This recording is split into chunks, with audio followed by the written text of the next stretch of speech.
Hello and welcome to Get Out the Bet. We're the show with all you need to know about betting on politics. Now, if you're already betting on politics, you're probably in Europe somewhere where it's legal. But if you're in the US, it's not legal yet. Still, there's no reason we can't talk about it. I'm your host, Melissa Caen. I'm a political analyst. And as always, here with our political betting experts, Paul Krishnamurty from politicalgambler.com and Patrick Everson, senior reporter from VegasInsider. Now, we've been away for a while for the holidays, but we're excited to get back and talk about what has been happening. So as always, we're going to start with our market movers. That is the odds that have been moving around, usually within the past week, but we've been away for a bit. So we're going to go back maybe even a little further than that. Then we're going to get to implications for the new House of Representatives makeup in terms of Democrats versus Republicans. We're going to talk about the presidential election of 2024 and what all this means for that election. And finally, we're going to get to our picks of the week before signing off. Just as a quick reminder, we are going to be moving, at least for now, to a monthly basis podcast until we get a little closer to the next set of elections. So probably sometime this summer. So until then, we're going to be podcasting about once a month prior to a ramp up to some serious election action. So just with that in mind, let's toss it over to Paul Krishnamurty, who'll tell us about the market movers. Okay, so rather than just talking about the movers, I'm just going to run through the 2024 list as it stands and what's happened since we were last on air. So Ron Desantis is still favourite. He's at 27%, but he did rise up to 33% a couple of weeks ago. So a little bit of negativity there in the last few days. Joe Biden is now at his highest odds yet, up to 26% today, very much steaming forward. Trump is very interesting. He has been all over the place. He drifted down to his lowest mark since literally January the 6th as it was happening, down to 10%. But he's come back in the last few days up to 13% today. Not sure I agree with that, but nevertheless, that's what the market's saying. Harris 4%, Newsom 3%. Slight move for Nikki Haley, who wasn't very popular. She was at 1.5%. She's gone up to 2.5%. Perhaps some indication she's going to run. Buttigieg still 2%. Gretchen Whitmer 2%, and Glenn Youngkin 2%. And just to mention a few outsiders, right? Really huge priced outsiders, because they just caught my eye. Now, Melissa, you mentioned Mark Kelly 2 or 3 episodes ago. He is 800 to 1. 800 to 1 to be president. That's a silly price, right? I just want to say, yeah, if I had a couple bucks, I'm in America, so I can't do this, but like that. But Mark Kelly seems to be pretty undervalued to me, as you just pointed out. I'm sorry to interrupt. I had to have £5 on it for that reason. I don't think he's going to run. I don't think he's going to be president. But 800 to 1, you just got to do it, right? Yeah, someone who could be the candidate. Christopher Sununu, another one. I don't think anyone thinks he's going to be the Republican nominee. I don't think he's going to win, but there's all this talk about him running, so there is a bit of money around for him. He's come into like sort of 200 to 1, around 0.5%, so that could go further. Larry Hogan is another one who's come down a little bit, 300 to 1. I assume on the assumption that he will run. And one more on the Democrat side, which I think is just because CNN put him in their top 10 candidates. Roy Cooper, the North Carolina governor, he's about 500 to 1. Well, so it's interesting. It looks like what's happening, and just for you bettors out there, what's happening is that with Donald Trump's movement, with Ron DeSantis's movement, you see a little more interest maybe in some of these longer shot candidates that people hadn't been thinking about, like a Nikki Haley, whose popularity is getting a little higher now that people are looking for an alternative and saying maybe not Trump, maybe not even DeSantis. But let's look at who else is out there. So there may be a way to structure your bet so that you can take advantage of the volatility among the two front runners to make a little money, even if they don't win. Their odds may change as people sort of look for different candidates. Now, Patrick, I think you had some thoughts about why it is that Ron DeSantis might be moving a little here in recent weeks. Well, I'll follow up on what Paul said too, and what you're saying, Melissa. Excellent points on all these, because here's the thing: if Ron DeSantis decides not to run, which is certainly a possibility, then, as Paul alluded to, look, somebody's got to get the nomination, and you could bet on the nomination instead of just the overall win the election. And I'm sure these are long odds on some of these other players for the nomination. But if DeSantis doesn't run, then I think the nomination becomes wide open. And to both of your points, some of these longer shots suddenly become much more feasible. And if you're betting into a standard market at 200 to 1 odds or 400 to 1 odds or whatever early on, and some of this comes to fruition, you put yourself in a tremendous hedge position as you get closer to when a nominee has, when the primaries are going and the field is getting whittled down and so forth. If your candidate stays alive, you're in a hedge position on standard sports betting. And Paul, who is noted in several episodes, he often bets with Betfair or in exchange markets where it's a price and there's some up and down and there's some back and forth. I think you can do kind of the same thing. So I think that's fascinating. Now, my strong opinion is that what the Democrats would like to see. I think they would like to see some of these, kind of longer shot candidates that Paul mentioned, that he alluded to and that you alluded to, on the GOP side. But I also think they, much as they might say that Trump does irreparable harm to the democracy if he's the nominee, they would love to have Trump as the nominee.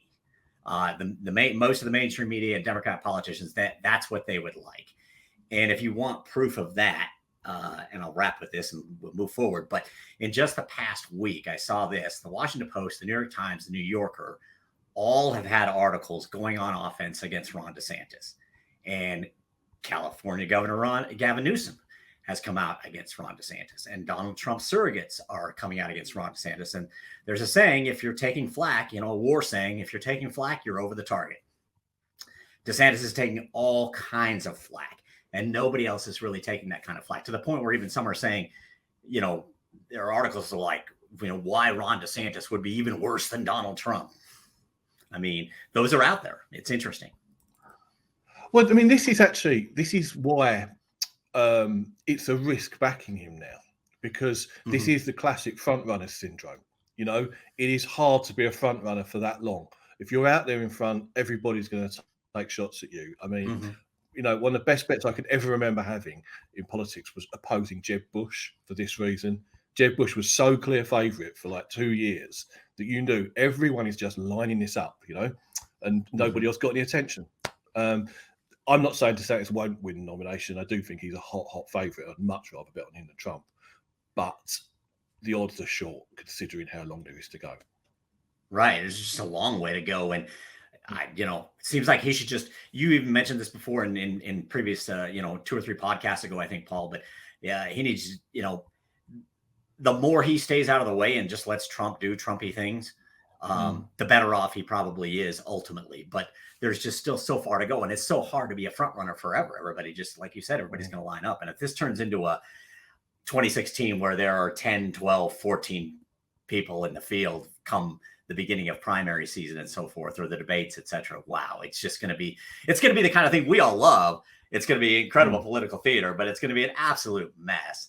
And it's just, it's going to be fascinating to watch unfold. But I do think you're right, Paul. There's a lot to that, being in that front runner position. You're going to take a lot of flack, but I think part of it is front runner, and part of it is that's not who they want to run against. They just don't. I'm convinced of that. So it might be a good time right now to start looking at some of these long shot candidates whose odds, again, maybe they don't win, but their odds may change. People like Glenn Youngkin, Roy Cooper, and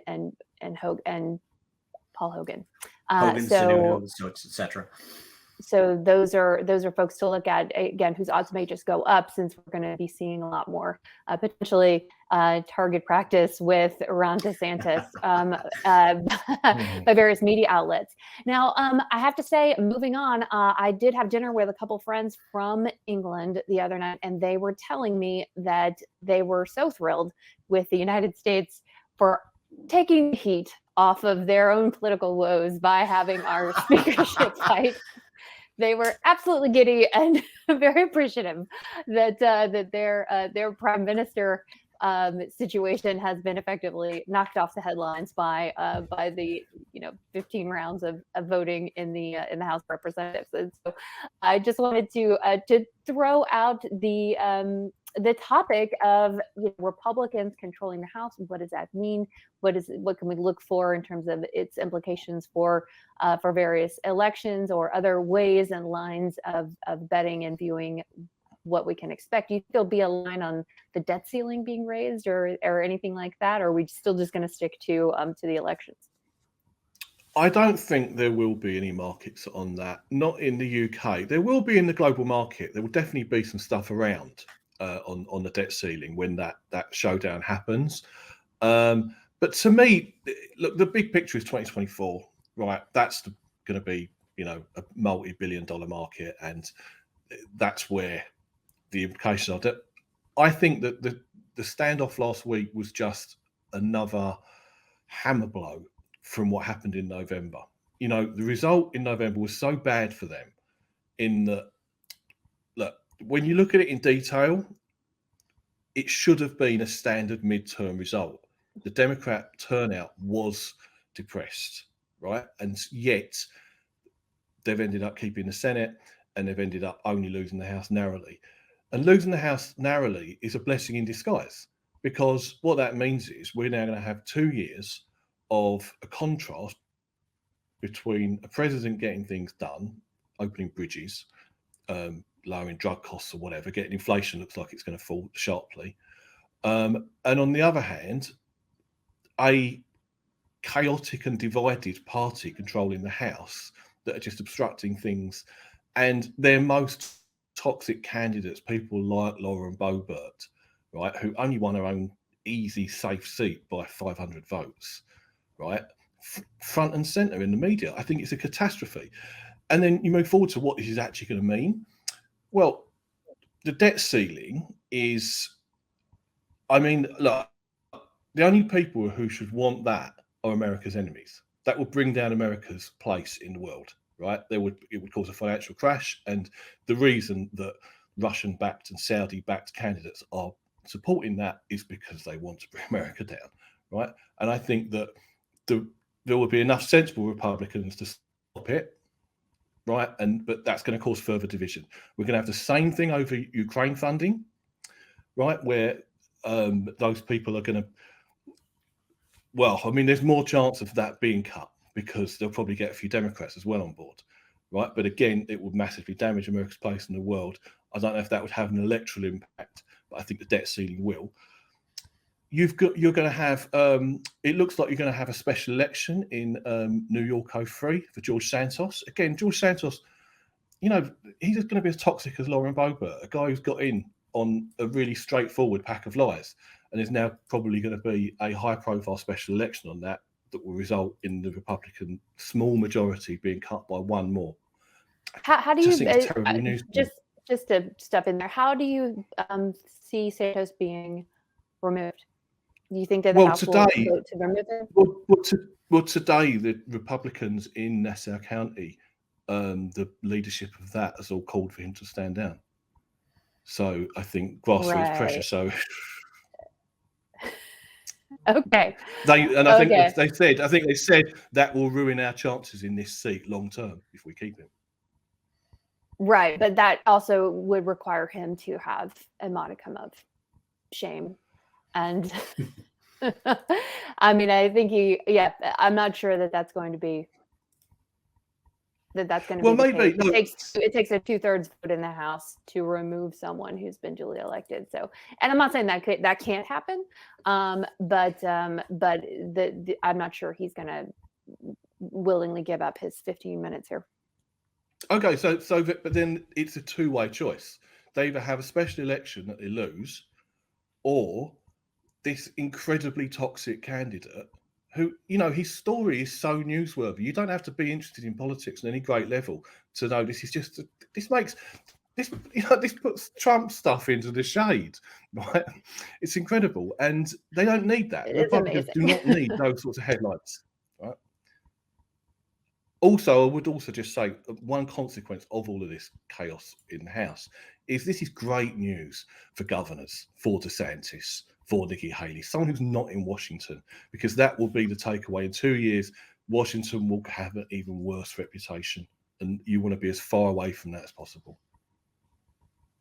That is true. If you're a legislator right now with presidential ambitions, it is probably not looking great at this point. The party itself may be damaged, but certainly the folks participating in this are going to have some issues outside of the district that elected them, for sure. And so you see this in terms of impacting 2024. I still see, I looked on Betfair, I still saw that Republicans are still favored to win in terms of a party line vote. They're still favored to win the presidency in 2024, if I'm reading that right. So I just wanted to see what your thoughts are in terms of how that's going to impact potentially those kind of odds.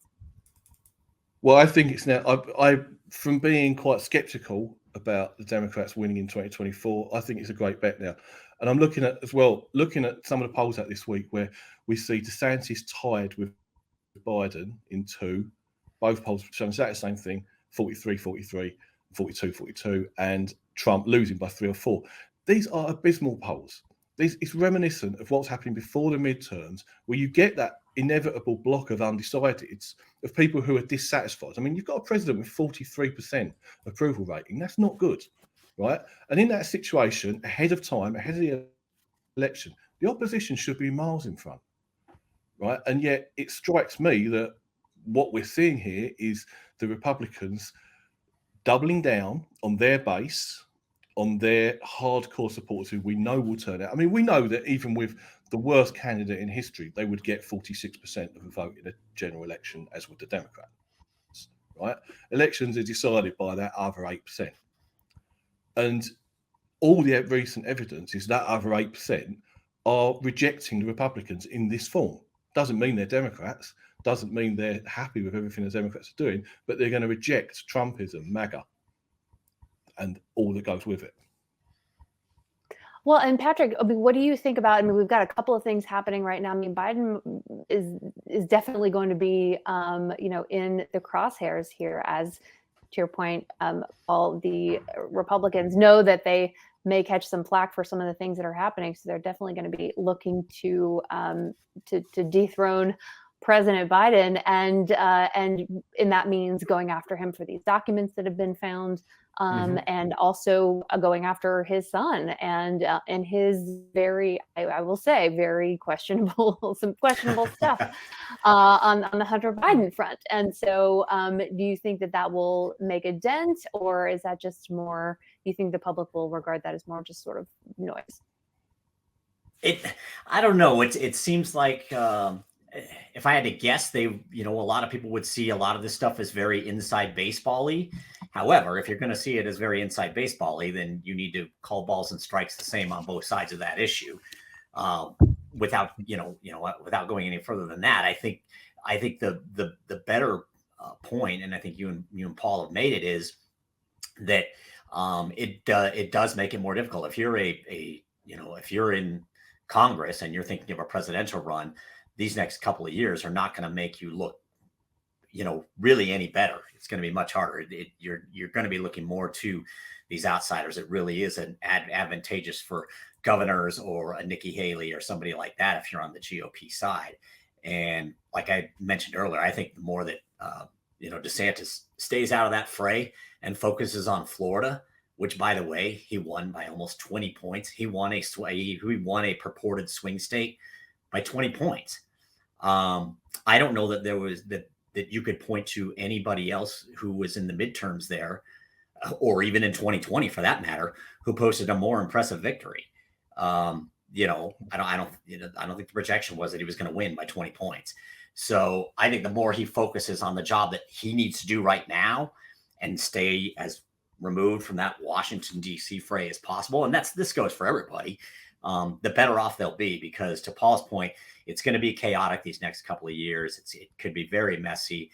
I know, and I've noted in the past, you know what? I'm fine with Messi because I don't think gridlock is a flaw of Congress. I think it's a feature.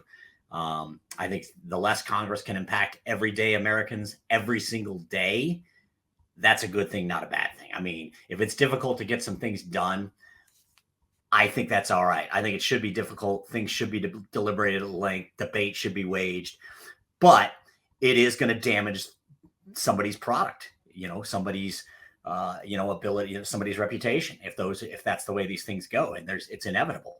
So that puts some of these outsiders in a better position if you're approaching trading on the 2024 presidential market, or betting as you can in Europe and such. Just to come back on the Biden documents thing, I do think this could be a bit of a game changer for Biden. Less so Hunter Biden. I don't personally think that is so. I think that he's not a government employee. I don't think people are surprised that the children of politicians are cashing in on their connections, right? But if Hunter Biden's in the news for things he's done, well, that's just going to raise up what Jared Kushner and Ivanka Trump did, making billions in office. So that doesn't really help them. But it will be newsworthy. But the document thing is another story, because as Patrick said, it's about being seen to be even-handed. And regardless of whether, Biden's wrongdoing is a fraction of what Trump's wrongdoing is, it's a narrative. It's definitely a narrative. And it's somewhat reminiscent of the email scandal with Clinton. If this damages Biden, if it just damages trust in him, pushes his approval rating down, you have to wonder if somewhere down the line he withdraws, right, for a younger candidate. And considering he is now very hot favourite for the nomination, up to 63%, I cashed a lot of my position out for the profit as soon as that story broke. Don't think it's really cut through over here yet. I just think at that price, why hang on to a position for another 18 months when we've got all that coming, right? Things could change. And I think that it hasn't really cut through yet here. I mean, I saw the story in the middle of the night and wrote a quick piece for Betfair. I don't think anybody else in the British media covered it yesterday. It hasn't cut through here yet, and it probably will. And I think that there is probably some mileage looking for an alternative at bigger odds now that the odds have moved so one side towards Biden. Personally, I think that's Gretchen Whitmer. I think that she's the right candidate for the Democrats. Can I just jump in, Paul? You mentioned you got out at 63 cents. I didn't mean to cut you off there, Melissa, but the point, I love that's interjected, because then we can ask, okay, Paul, what did you get in at? 36 average. Oh my goodness. See, that's phenomenal. This is so cool. I mean, my goodness, we've got, there are a couple of, and Paul might be familiar with them, but there are a couple of entities that are entering the U.S. sports betting market. They're in New Jersey right now, and they are trading exchanges as opposed to traditional sports books. One is called Sport Trade. One is called, I believe it's Profit Exchange, and profit is spelled like a biblical prophet, which is clever, I think. You remember that, it's like prophesying as opposed to making money, saying what may happen. So, and I've, off the record, I've had, bounced back and forth ideas on, I've told them the interest in political betting that I have, and whether they think that's something, and they think it's something. It's going to take some time to get, the American market to a maturation point where it would accept that. But they're certainly intrigued by it, and I am too. And that's why I wanted to just find out, since you cashed out a Biden position, where you got in, and that's just phenomenal. I love it. Love it. This is being recorded, Patrick. It's not off the record. Just did I say anything I shouldn't have there? I was okay. I don't think so, but it's off the record. No. I mean, I'm not going to name names or anything like that. Just I don't think I've said anything too bad there. I think they're it's something they're intrigued about, but they understand the intricacies and where the market is at, where the American market is at. And I don't mean in terms of market in terms of you can bet this, you can bet that. It's the maturation point of the industry here that is still so far behind Europe and others, that this could be a long way off, but it really should it really shouldn't be a long way off, and it's certainly something they're intrigued by. We'll see what happens. All right. In the meantime, Paul is sitting on a chair made of gold now. Yeah, thanks he's to made of his $50. bet on Joe Biden. All righty. Well, so I think we've covered a bit more of the 2024 election. I think the takeaways are look for governors and look for more of the long shot folks whose odds may be changing here as things move around, and also even for Joe Biden, whose odds might change based on the kind of pressure he's going to come under as the House moves forward with various investigations and other kinds of things that take aim at him. His odds might change just enough to make a profit, with an F, as we go forward here. Now, before we go, we want to talk about our picks of the week. Paul, what is it that you are watching as before we go? And again, to as I said, pick of the week, but more like pick of the month, before we reconvene in February. Let us know what you're looking at. Well, I'm going to go back to the UK because, this is the home of political betting, and we had an amazing year last year, unprecedented drama, and your English friends alluded to that with all of the PM drama.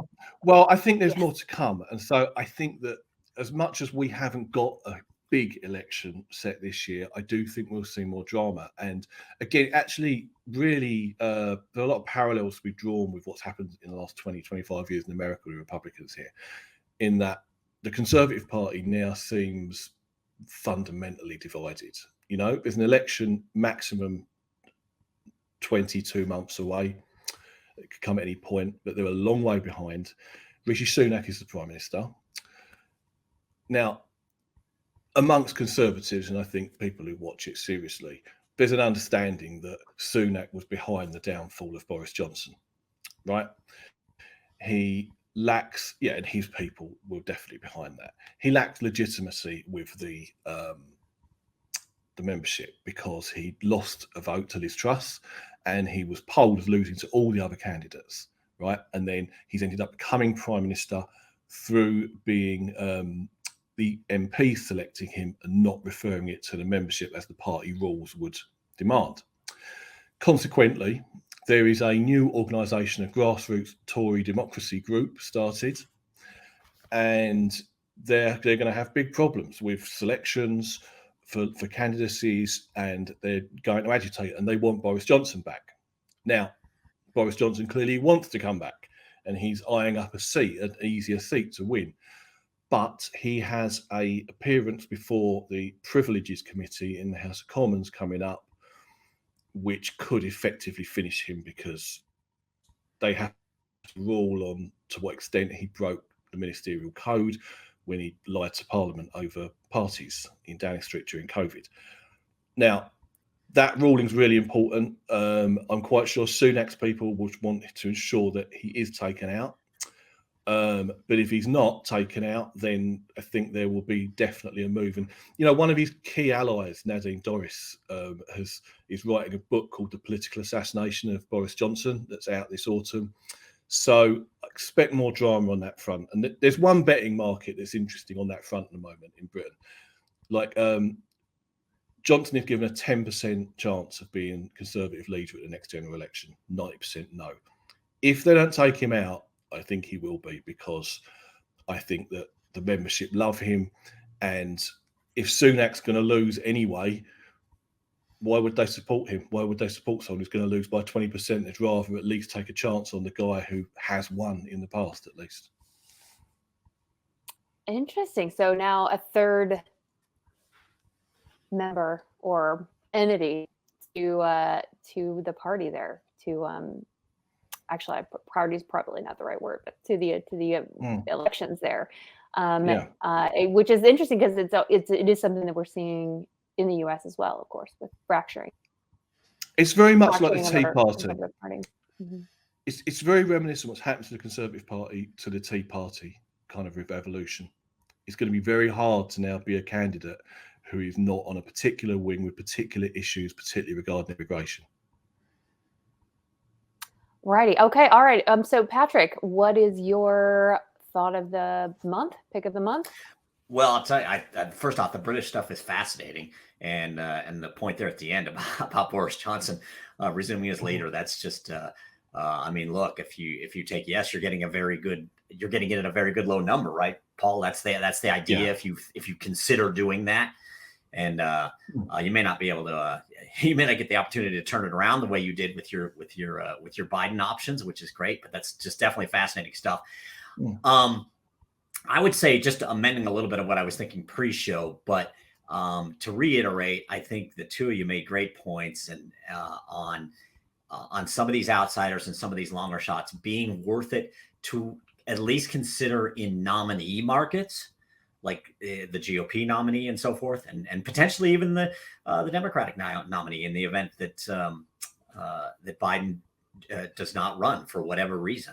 I think that's where your opportunities are to get some value and potentially put yourself in a nice opportunity to sell back as Paul has done, and or get yourself in a hedge position in more traditional sports betting. But generally speaking, if we're talking about who's going to win in 2024, I'm just going with my non-picks as my picks. If I could bet, the yes, no, betting the no, I don't think Hogan, Sununu, Pence, among others, I think they have literally zero chance of being president in 2024. I think they'll get clocked. I think if the GOP isn't running DeSantis, Biden wins. And I've seen some comments on this, and I tend to kind of agree with it. It may not work out this way 6 years from now, 5+ years or whatever is a long time from now. But along that same plane of thinking, if DeSantis doesn't run in 2024, I don't think he can win in 2028. I think this is his shot. If he doesn't run, his governorship ends in 2026, and then he's kind of out of the political realm for 2 years, even though he could be in it in a primary and so forth. I think this is his shot, and if he doesn't take it, then I think the Democrats will be very, very pleased with that. We saw that with Chris Christie, and in I think 2008, where people said you really need to run. Now's your moment, and he didn't, and then he sort of fizzled out after that. So exactly. We've certainly seen some people who are held up as the front runner miss that window and not be able to maintain that kind of momentum. Sorry, Paul. I think that's a fair parallel. Okay. I agree with you about all of those outsiders like Sununu and Hogan and that. What about Nikki Haley though? Because I have a long thought that she was a good general election candidate. I don't disagree there. I just don't think that she'll captivate enough voters to get there. I don't think she's, she clearly doesn't have, she's certainly on an outsider. She's a former governor, a very popular governor when she was governor. I think people were fairly pleased with the work that she did with the UN and so forth. And just a very smart person overall. But I'm just not sure that she'll capture enough of the imagination to be able to get it across the finish line. Now, a lot can happen between now and November 2024, and we're going to see a lot happen. But I just feel like this is a window where it's where he is the GOP's best option, and you can tell by the bombardment that's coming in from places like the New York Times and the Washington Post that they would like to not see that happen. Well, if anybody's got James A. Garfield on their get out the bet bingo card, you win, because I'm going to bring up James Garfield here. And just as an example, to Paul's point about Nikki Haley. Now, James Garfield, as we know, was president, but the way he got the nomination for the Republican Party is that there were two factions in the Republican Party who could not agree, and they just sort of voted round after round after round, and actually three factions that couldn't agree. And so they continued to vote, and then eventually they got to James Garfield, who initially wasn't even in the running, but they got to him as sort of a consensus candidate. So there is precedent for a sort of dark horse, as sort of somebody who you might not really think is in that handful of front runners to get a nomination as the consensus candidate, because Nikki Haley has been so deft at playing her hand politically. She was in the Trump administration, but not too long, right? Right. She really walks a fine line and has really positioned herself well to potentially be a consensus candidate. If not for president, I think passing her over for a VP slot would be insane. I think that I agree with that. I totally agree with that. one way or the other. I think Mhm. she's really been very smart in the way she's played things politically, at least on a national level. I'm not in her state. There may be certain issues that I'm unaware of, but from California, this is what it looks like. She's been very careful and positioned herself to be part of it. Right, and there'll be VP markets as well, right, Paul? I mean, we'll see. Yeah, those. she's the favorite. She's the favorite. She's 20% favorite for that. Perfect. And I think that, DeSantis Haley is a very obvious ticket. That might be a really good one. I'm in California. My final thoughts are this. So number one, I think Gavin Newsom. It's very interesting to me that he's been trying so hard to be part of the conversation nationally, but is still so low in the rankings. I mean, he's below Kamala Harris at 3%, and so I think he might be a little undervalued there. I still don't think he would get the nomination, but I think he might be a place where you could pick up some value, because I think his stature will get even higher. He's definitely, I mean, despite whatever he says, he's definitely positioning himself for the national stage, and I think that those odds are going to change, especially as Biden starts getting attacked. The second thing I'll say, having sort of here in California, is that I see that Katie Porter, Congresswoman from Orange County, has now thrown her hat into the ring to be senator to replace Dianne Feinstein, one of our current California senators. And I just want to flag a couple of factors that folks who are not in California might not be aware of. And one is that Dianne Feinstein has been in office a very long time, and so was Barbara Boxer, our other senator from California, for a long time before very recently, when she decided not to run for re-election. We also have people like Nancy Pelosi and several members of Congress who have been there for a very long time. And what that means is there is a huge backlog of very ambitious Democrats who want to run for these offices, who want to run for Senate, want to run for Congress. And so what you're going to see is a lot more people, I think, running for this seat. Katie Porter is going to be the first of many. So that's factor number one. Lots of folks feel they've been thwarted because there hasn't been a vacancy in this particular seat with Dianne Feinstein since the 90s. And so that's number one. And number two is that, of course, every dollar that is spent on Democrat infighting in a safe seat like California's Senate seat, that's another dollar that Democrats aren't spending in another place. And so when it comes to 2024, where the map for the Senate is a little difficult for Democrats, the more infighting that we're going to see, and again, I think it's fairly inevitable, we're going to see a lot of Democrat infighting, and that's going to suck a lot of money that potentially could have gone to other races in other seats where they could pick up a seat or defend a seat. And the third thing is California has a top two primary, and that means whoever, no matter what party you're with, whoever gets the top two finishers end up in the runoff. Now, that has often been a Republican and a Democrat, but if we would see two Democrats. And as I just said before, every dollar spent Democrats fighting is one that they're not spending elsewhere. This is a recipe for Republican mucking, right? If you're a Republican, you want to throw the golden apple out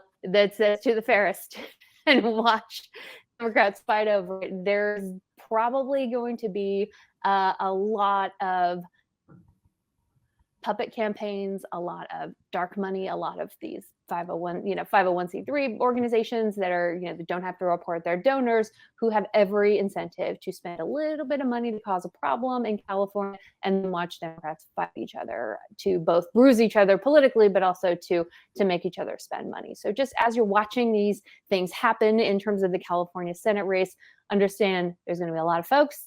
It's going to be a lot of money and a lot of fighting potentially, and that we've got a top two situation where you might actually have Democrats in a general election for that seat. So just wanted to flag those things, as Katie Porter will definitely not be the only person who starts announcing to try to get out there and fundraise as soon as possible.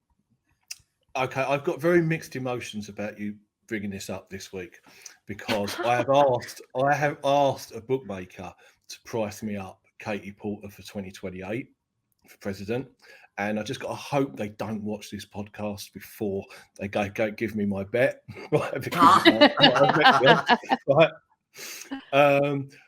Now, look, I think she's got a great shot. I think that she will raise a lot of money. I think she's won a district that was previously Republican, twice now, and she's a very good performer. She's a good media performer. But I want to get your take on these other people because I don't know. Schiff, yeah, I can see Schiff being a candidate, but I'm not sure Schiff is that strong. But what do you think? Who wins that? Who wins the Democrat nomination? Oh, I don't know. I don't know actually, because the folks that remember, so the party, of course. Let me back up here. Katie Porter is a progressive, and so is not a sort of moderate or party line as someone like Dianne Feinstein is. And so if you're the California Democratic Party, what you want, again, because you don't want to have to spend money on fighting, what you want is for everybody to coalesce around one Democrat and sort of anoint that person to be the next person. And we could see, it's been a thing that's been floated for a while here in California, is that Dianne Feinstein steps down from her seat right before the election, allowing Governor Newsom to appoint a new senator. And then there has this sort of power of incumbency and has a sort of leg up in terms of reelection. So that has been something that's been floated in order to kind of get everything in line behind one person and prevent the free for all that could happen otherwise. And so that is always a possibility. I want to also say that in California, there is a general like of having somebody SoCal, NorCal. So you have someone like Ro Khanna who's going to say, I'm from Northern California. He represents Silicon Valley essentially, and at least part of it. And so he'll be able to say, we don't need another Southern California person. The other senator from California is from the LA area. And so he'll say, we need Northern California representation. And I think that that'll be pretty persuasive. And he's done a lot of good for his own reputation here recently. And so I think he would pose a good opposition to her in Northern California. Again, among progressives, the party itself has not sort of figured out necessarily who it's that I'm aware of has lined up, but I think the party is very powerful in California as well. And so if it's Katie Porter versus a consensus candidate that otherwise the Democrats really want, so that they can sort of control the money flow, Katie's going to have a tough road ahead of her, especially if Governor Newsom has already appointed somebody to that seat. Cool. Okay. So possibly Ro Khanna is the danger.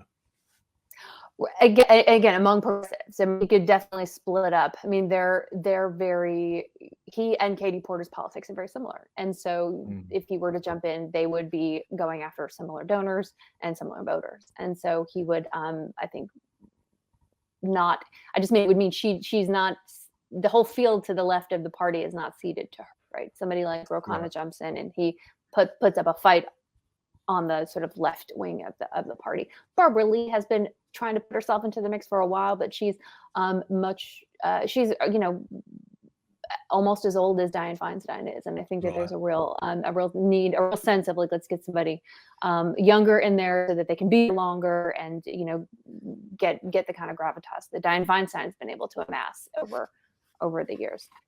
And Adam Schiff is he North or South Carolina or California? No, I'm just California. No, I think he's. I'm not entirely sure off the top of my head, but I'll say this: he had a moment during the Trump administration when he was running some investigations. But it seems like his star has faded a bit. He has not been really part of the conversation. And honestly, if you're a white guy, it's not clear to me that you're going to be in any good position to win this seat in California when there are going to be a lot of other kind of diverse candidates, women and minorities that are going to be in the mix. I think he's got, I think he would have to, I'm not saying it's impossible. It would take a really compelling candidate. I'm not sure that's him at this point. Cool.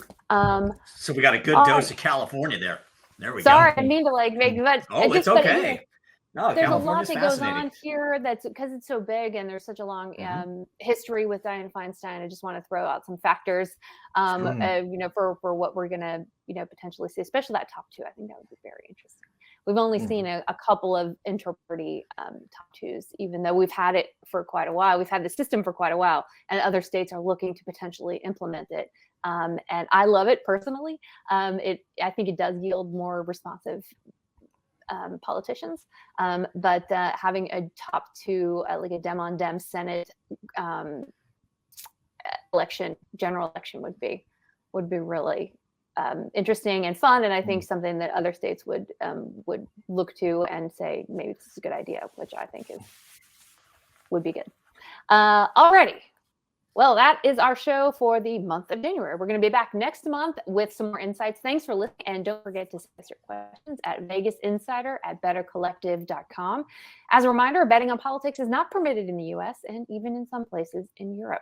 This podcast is for informational purposes only. We encourage any gamblers out there to check out a variety of sources.